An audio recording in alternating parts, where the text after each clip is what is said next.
Let's turn to other news now. Importers and Exporters Association of Ghana is raising red flags over attempts by some shipping lines to introduce additional port charges, although the Ghana Ports and Harbours Authority had since last year notified shipping lines of new tariff for services rendered to them at the seaports. Now, according to Executive Secretary of the Association, Samson Asaki-Awingobit, the new tariff was not meant to be transferred to the business community. Kwame Anka has more in the following report. According to Importers and Exporters Association of Ghana, it is quite absurd for shipping lines to pass on the cost being introduced by Ghana Ports and Harbours Authority. GPHA had postponed introduction of the new charges from September last year to March this year.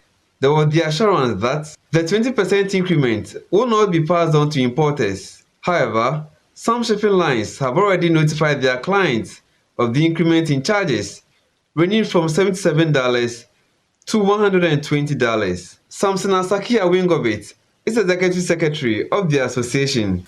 Because we had a previous 2020 meeting, which they were supposed to implement it in September, I have had a report from some of the clearing agents saying that at that time, after that meeting, some shipping lines had sent messages to importers informing them they were going to introduce a new charge in September. Meaning, if GPHA had implemented their new the 20% port dues that they are now to implement in 2021 March, these people now were going to charge. So I put it to the DG. The DG said they were going to investigate it.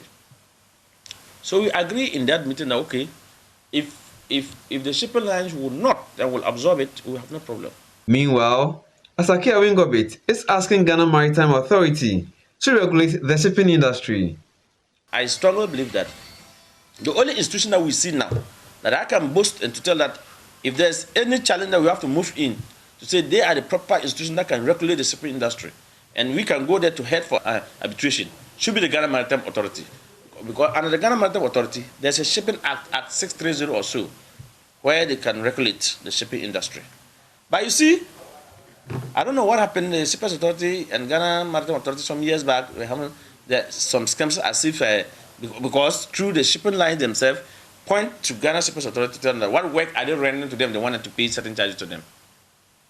And so most of the authority is coming from Ghana Maritime Authority. The association says it will continue to push until shipping lines in the country do the right thing.